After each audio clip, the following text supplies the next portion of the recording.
पापा को super speciality hospital में लेके गए, तब भी मेरे पास में फाइनेंशियल कुछ पैसे वैसे भी नहीं थे मेरे कि मेरा परमेश्वर इतना महान है। मेरे पास में कुछ भी पैसे नहीं थे, सिर्फ मैं मेडिकल में आई, सिर्फ 1500 रुपए लेके आई थी।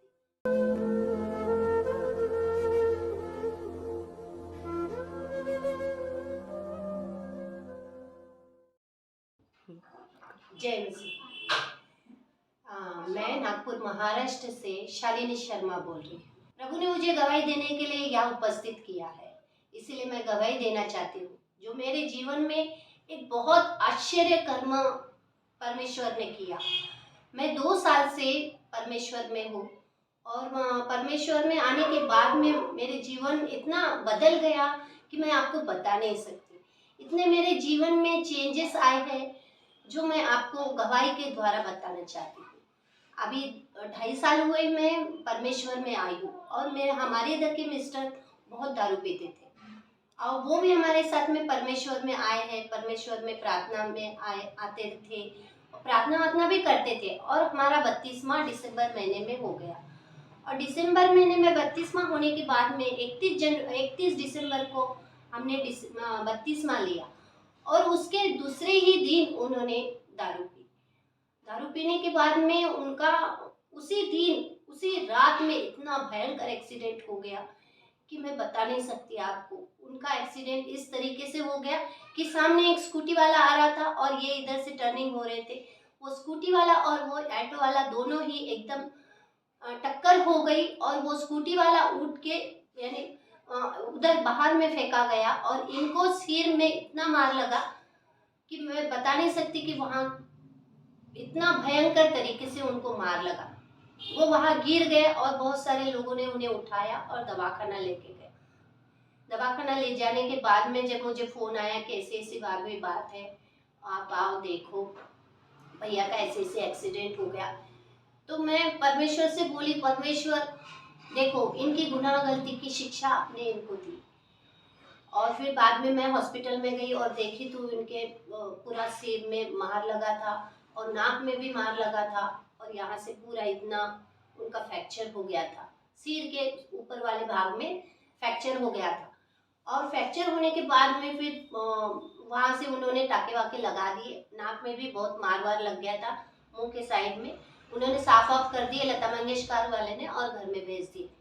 1 महीना दिसंबर महीने में उनका एक्सीडेंट होने के बाद में 15 दिन हमारा ट्रीटमेंट लता मंगेशकर में चल रहा था और उसके बाद में हम घर में आए और 15 दिन वो घर में ही रहे, दवाई वगैरह सब चल रही थी और बाद में उनको थोड़ा सा अच्छा लग रहा था तो वो काम ड्यूटी पे जा रहे थे, यानी ऑटो चलाने जा रहे थे और फिर बाकी समय घर में रह गए थे।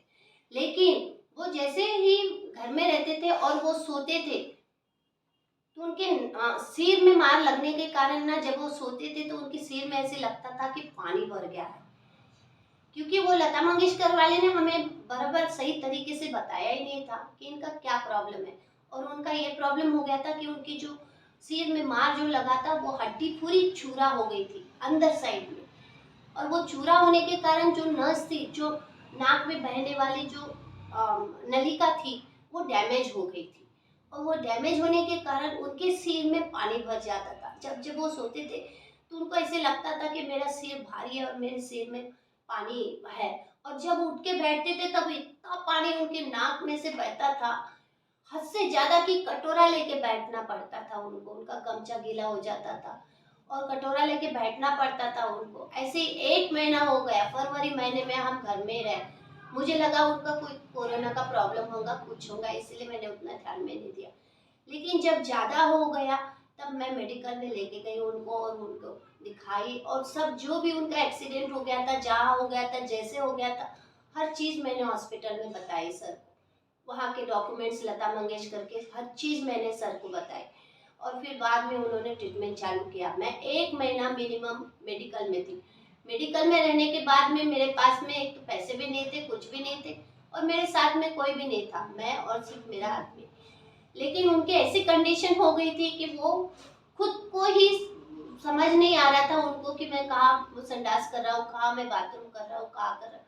उनके सिर के मार लगने से उनकी बुद्धि जो याददाश्त थी वो पूरी तरीके से कमजोर हो गई थी।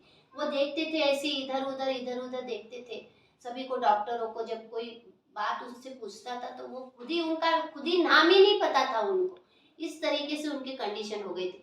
1 महीना लगातार मैं मेडिकल में थी। मेडिकल में रहने के बाद में मैंने डॉक्टरों से बातचीत की। मैं बोली सर, मैंने मेरे भी पहचान के इधर उधर कोई रिलेटिव थे, उनसे भी बातचीत की कि हमारा ट्रीटमेंट थोड़ा सा अच्छे तरीके से होने दीजिए। आप आपके वरिष्ठ जो भी अधिकारी हैं उनको बताइए कि हमारे थोड़ा सा रिलेटिव है, थोड़ा ध्यान दीजिए।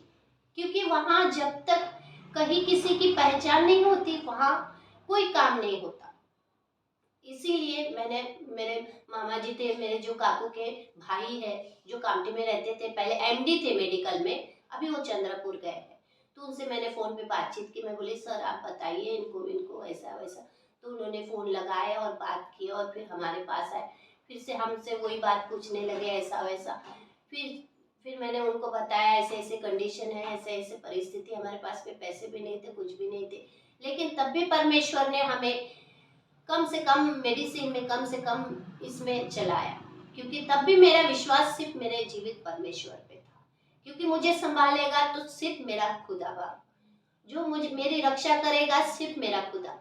क्योंकि वो मेरे साथ था, मेरे साथ में कोई भी नहीं था। मैं वही का खाना खाती थी और वहीं पे रहती थी।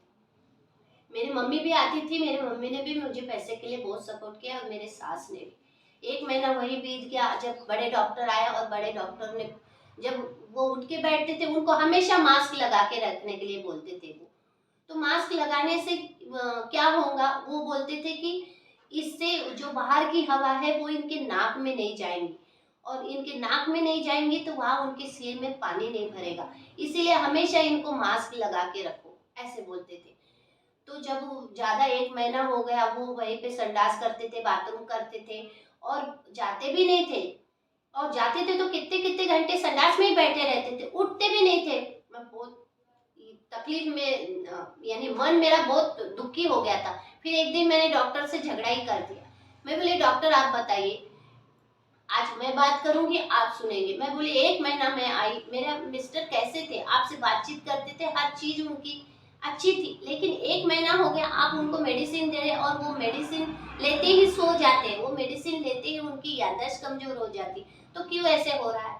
तो बोले ठीक है, बोले हम दूसरे डॉक्टर को बुलाते, एक टेस्ट है, बोले वो टेस्ट 3-4 घंटे की है, बोले तो वो टेस्ट करना पड़ेगा, बोले पीठ में से उनके पानी निकालना पड़ेगा, बोले।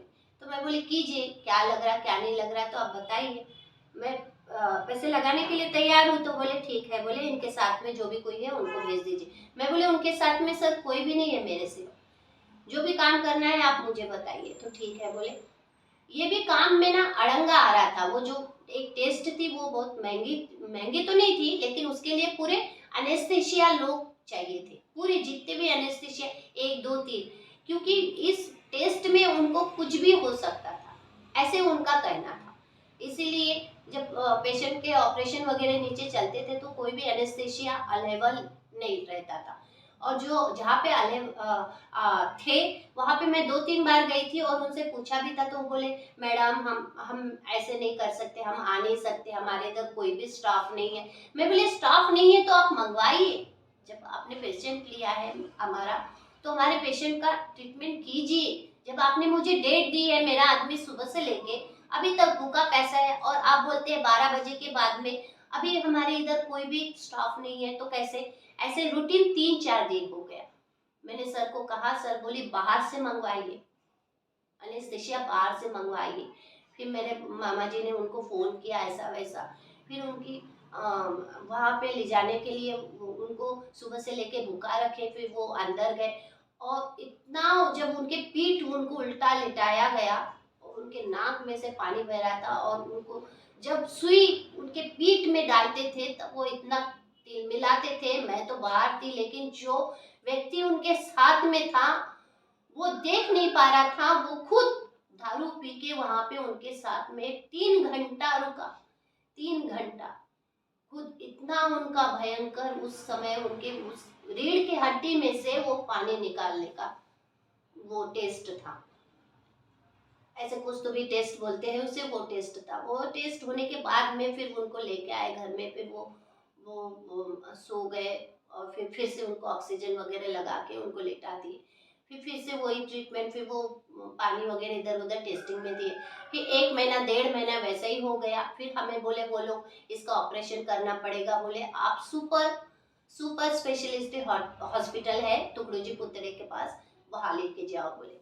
तो वहाँ लेके गए। मैं बोली सर ठीक है, जहाँ पे मेरे मिस्टर का अच्छा ट्रीटमेंट होगा, उनका ऑपरेशन करना पड़ेगा बोले, इसीलिए वहाँ लेके जाओ बोले। तो मैं बोली ठीक है। वहाँ से हमें रेफर वहाँ सुपर स्पेशलिटी हॉस्पिटल में किए और फिर वहाँ पे ले जाने के बाद में वहाँ एडमिट किए। वहाँ पे भी अच्छे डॉक्टर थे।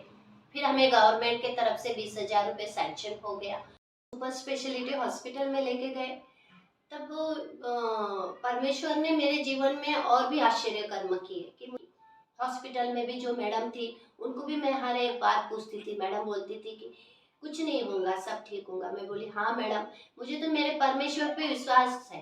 एक दिन तो उन्होंने मुझे खुद ही पूछ लिया कि आप किस परमेश्वर की प्रार्थना करते हो, किस परमेश्वर को जानते हो। तो मैंने उनसे कहा मैं मेरे जीवित परमेश्वर की बेटी हूँ, जो परमेश्वर मुझे हमेशा बचा के रखता है, हर इससे मुझे उभारता है। और इसीलिए फिर वहाँ पे हम एडमिट हो गए और एडमिट होने के बाद में आदित्य के पापा का ऑपरेशन हो गया। तब भी मुझे किसी भी बात की कमी घटी नहीं हुई। एक मेरे मामा जी थे और जब मुझे वो मामा जी को पता चला तो वो मामा जी ने मुझे 5,000 रुपए दिए। अब देखिए, वो कभी मामा जी मुझे पैसे की किसी भी चीज की मदद नहीं करते थे, लेकिन वो देखिए कहाँ से परमेश्वर ने अपने दूत को उनके घर भेजा और उनके घर में जाके उन्हें बताया कि देखो, कहीं ना कहीं उनके भी मन में कार्य किया परमेश्वर ने। और वो आके मुझे सब फल वल लाते थे। सब जो जितने भी जन मुझे आदित्य के पापा को देखने आए, सभी जनों ने हर चीजों से मदद की। यानी परमेश्वर ने वहां पे भी मुझे गिरने नहीं दिया, हमेशा खड़ा रखा। मेरा लड़का जो कभी अपने पापा से बातचीत नहीं करता था, हमेशा इधर उधर भागते रहता था, वो अभी हमारे घर में रुका है और हमेशा मुझसे पूछते रहता मम्मी चिंता नहीं करना, मम्मी चिंता नहीं करना। इससे मुझे बहुत आनंद मिलता है कि बहुत अच्छे तरीके से उनका ऑपरेशन हो गया। उनको ब्लड की जरूरत थी, लड़के ने ब्लड दिया। उनका ब्लड ब्लड उतना उनका गया भी नहीं था, लेकिन उनको ब्लड दिया। हमारा ब्लड वहाँ बचत में है। और जो गवर्नमेंट की तरफ से पैसा था वो भी पैसा मिला और जो हमारा पैसा लगने वाला था वो भी, यानी बहुत कम तरीके से 40-50 हजार रुपए में आदित्य के पापा का काम हो गया। और जब हम मेडिसिन भी लेने गए थे तो भी हमें वहाँ बहुत छूट मिली। अब हमें क्योंकि मुझे परमेश्वर पे विश्वास था, क्योंकि परमेश्वर जानता था मेरे बच्चे के पास कितना फाइनेंशियल मनी है, कितने फाइनेंशियल वो पैसे खर्च कर सकती। इसीलिए उसने हर चीज में मुझे बचा के रखा, हर चीज में, हर पैसे में मेरी सहायता मदद की। इसीलिए मैं प्रभु का बहुत बहुत धन्यवाद करती हूँ। मैं वहाँ बाइबल भी लेके गई थी, बाइबल भी पढ़ती थी और सभी को पढ़ाती थी। जो छोटे छोटे बच्चे थे उनको भी मैं अपने परमेश्वर का सुसमाचार देती थी। हमारा परमेश्वर ठीक है, तो मैं उसको इतना फोर्स भी नहीं करती थी। एक लेडीज भी थी वहाँ पे जो बहुत तकलीफ में थी, मैंने उसको अपना सुसमाचार बताया और फिर वो विश्वास में आ गई। और विश्वास में आने के बाद में उसे भी अच्छा लगा, तो वो भी फिर बाद में कहने लगी हाँ दीदी आपका परमेश्वर जीवित खुदा। इसलिए मैं बहुत बहुत धन्यवाद करती हूँ। मेरा आदित्य जो इधर उधर जाता आता था वो भी अभी नहीं जाता है, वो भी अभी हमारे साथ में और संग में रहता है। और वो कहीं पे भी उनको फिट आती थी तो वो कहीं पे भी गिर जाते थे, लेकिन ऐसा कभी नहीं हुआ कि वो कभी ऑटो में गिरे या कहीं अन्य जगह पे गिरे। वो हमेशा ऐसी जगह उनको फिट आती थी कि जहाँ पे परमेश्वर के दूत खड़े रहते थे और उनको मदद करते थे। अगर ऐसी जगह गिरती, लेकिन मेरा विश्वास था परमेश्वर पे कि वो कभी परमेश्वर उनको कभी ऐसी जगह नहीं गिराएगा। इसलिए मैं धन्यवाद करती हूँ परमेश्वर का। और मैं पहले सब्जी बेचती थी, गली गली घूम के बेचती थी। बहुत तकलीफ होती थी मुझे सब्जी बेचने के लिए और पैसे भी नहीं बचते थे मेरे पास में। इतने मेरे पैसे आए हुए पूरे सब्जी में खर्च हो जाते थे, घर में खर्च हो जाते थे, इधर उधर खर्च हो जाते थे। लेकिन परमेश्वर ने उसके बाद में मुझे अच्छा सा जॉब दिया और अच्छे से जॉब में आज मैं बहुत आनंदित हूँ, क्योंकि मैं परमेश्वर ने आदित्य के पापा को अभी आदित्य के पापा दारू पीना छोड़ दिए और मैं इतनी खुश हूँ। जब से मैंने परमेश्वर में आई हूँ, मैं जो झगड़ा करती थी, मैं जो गलत शब्द बोलती थी, मैं किसी से भी क्रोध में बात करती थी, लेकिन अभी मुझे ऐसे लगता है कि मैं सबसे प्रेम से बात करूं। रास्ते से कोई जाता है तो मैं सोचती हूँ कि मैं सबसे पहले जाके उसे मदद करूं, कि मैं सबसे पहले जाके उसे उठाऊं।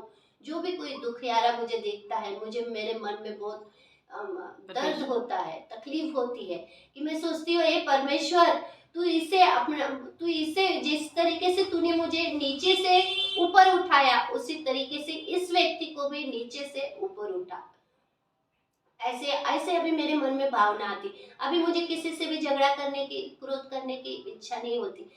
और अभी 2 साल हो गए। परमेश्वर आदित्य के पापा का ये जो एक्सीडेंट हो गया था, ये इनको एक ताड़ना मिली थी, ये इनको एक शिक्षा मिली थी। और जब से मैं परमेश्वर में हूँ, मैंने तो कभी भी कोई भी गोली नहीं खाई। इतना 2 महीने 3 महीने में आदित्य के पापा के साथ मैं मेडिकल में रही, लेकिन मैं कभी भी कोई भी मैंने दवाई नहीं खाई। ना मेरा हाथ पैर दर्द हुआ, ना मुझे बुखार आया, ना सर्दी खांसी है। परमेश्वर ने मेरे जीवन में मुझे बहुत संभाल के रखा और मेरे परिवार को भी बहुत संभाल के रखा। और अब आज तक आदित्य के पापा ने दारू नहीं पिया और वो ऑटो भी बहुत अच्छे तरीके से चलाते हैं। अभी उन्हें फीट भी नहीं आती, कुछ भी नहीं आती। तीनों टाइम दवाई भी लेते और दशमांश भी देते हैं और प्रार्थना में भी आते हैं। और मेरा लड़का भी बहुत अच्छा है, वो भी काम पे जाता है, वो 2-2 ड्यूटी करता है और अपना पूरा खर्चा निकालता है। अभी किसी बात की तकलीफ नहीं है। और मैं जब भी कंपनी में जाती थी तो पता नहीं क्यों तो मेरा चेहरा देख के कोई मुझे जॉब ही नहीं देता था। मैं निशा को भी आके बताती थी कि देख रही निशा, ऐसा हो गया वैसा हो गया। तो फिर लेकिन आज जहाँ पे मैं जॉब करती हूँ, वहाँ मुझे फोन करके बुलाते हैं, आंटी आप आ जाओ ना, आंटी आप आ जाओ ना। तो यानी देखो, मेरे मन को मैंने बदला, अपने मन को बदला, इसीलिए आज मुझे सब लोग चाहते हैं और मैं प्रभु में बहुत आनंदित हूँ। बहुत बहुत धन्यवाद करती हूँ परमेश्वर का। आपने मेरी गवाही सुनी, इसलिए मैं आपका बहुत बहुत धन्यवाद करती हूँ। आप सभी को जय मसीह।